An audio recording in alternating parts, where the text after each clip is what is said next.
बिस्मिल्लाहिर्रहमानिर्रहीम। अब हम स्टार्ट करते हैं अपने हेड्स ऑफ इनकम की कि इनकम के टैक्स के लिए कितने हेड्स हैं। हेड्स ऑफ इनकम, तो इनकम के लिए कितने हेड है हमारे पास? इनकम के 5 हेड है हमारे पास। सबसे पहले क्या है हमारे पास? इनकम फ्रॉम सैलरी, देन उसके बाद income from property, then income from business,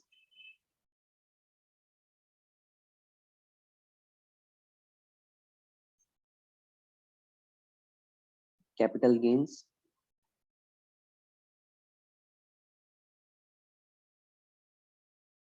and the last income from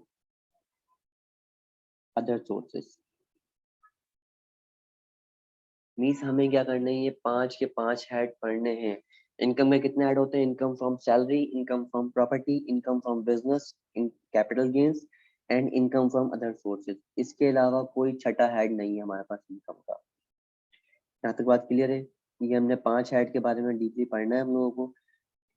लेकिन इनकम के कितने हेड है? पेपर में सवाल आता है इनकम के 5 हेड है। आपको क्या देगा? आपको 5 हेड में से 4 हेड, 3 हेड के नाम देगा और एक चौथा हेड कोई अपनी तरफ से बना के दे देगा।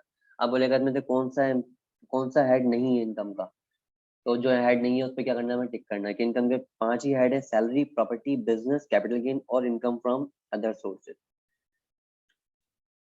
देन उसके बाद एक हमारे पास डेफिनेशन, एक अमाउंट आता है कि let's say income includes. Income में क्या क्या चीजें आएंगी? इनकम में क्या क्या चीजें इंक्लूड होती है? इनकम इंक्लूड्स, इनकम में क्या क्या चीजें हैं? नंबर 1 पॉइंट पे सबसे पहले हमारे पास amount chargeable to tax. Amount chargeable to tax. Second point, amount subject to, amount subject to deduction of tax.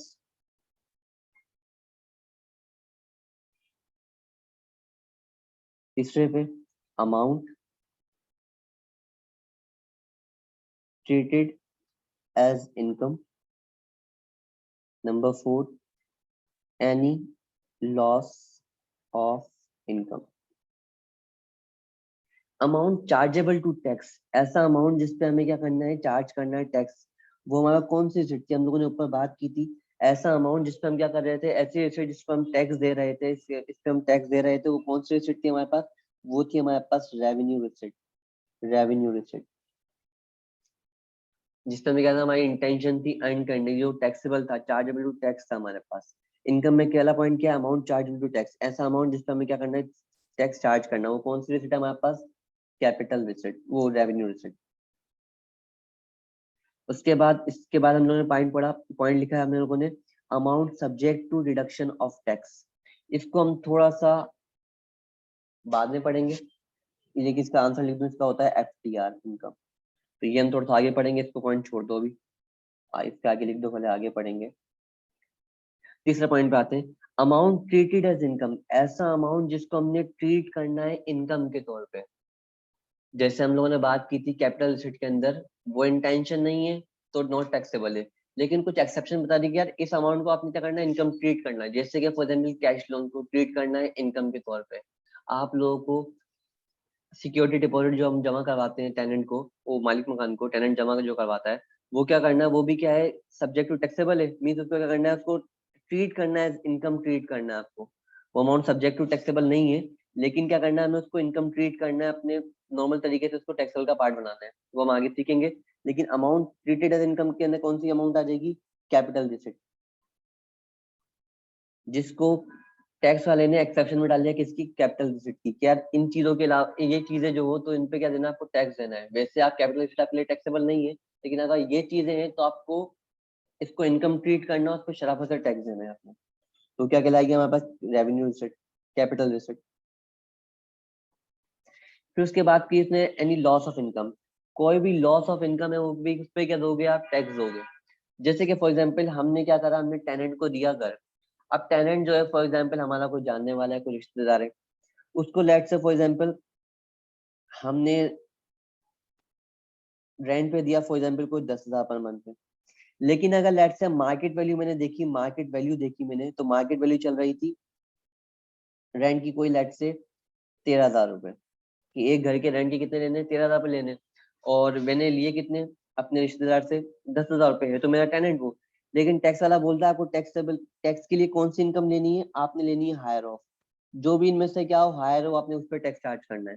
तो हम टैक्स चार्ज किस पे करोगे, इस पे चार्ज करोगे। मीन्स हमारे लिए टैक्स के लिए इनकम कौन सी है, ये वाली इनकम है, ना कि ये वाली इनकम है। तो लेट से मैं 10,000 रुपए तो नॉर्मल टैक्स दे रहा हूँ, लेकिन 3,000 रुपए क्या कर रहा हूँ, मैं 3,000 रुपए पे एक्स्ट्रा टैक्स दे रहा हूँ, जो मैंने इनकम कमाई नहीं है मैं उस पर भी टैक्स दे रहा हूँ। तो उसने क्या बोला, एनी लॉस ऑफ इनकम, जो आपको लॉस हो रहा है 3,000 रुपए का आपको लॉस हो रहा है, आपने कम में दे रहे हो, उस पर भी क्या करोगे आप, सेल्स टैक्स चार्ज करोगे, वो भी टैक्स वाले के लिए क्या बनेगी, इनकम बनेगी। यहाँ तक बात क्लियर है।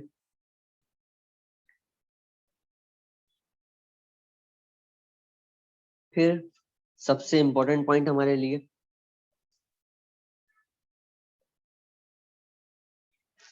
अभी मैं स्टार्ट करते हैं। अब पर्सन, अब टैक्स के लिए पर्सन कौन होता है, हम अगर लेट से नॉर्मल बंदे की बात करें, अगर हम लोग पर्सन बोलें तो पर्सन हमारे लिए क्या, अफराद, कोई भी बंदा, वो हमारे लिए क्या पर्सन है, मैं पर्सन हूँ आपके लिए, आप पर्सन हो मेरे लिए, हर बंदा पर्सन है।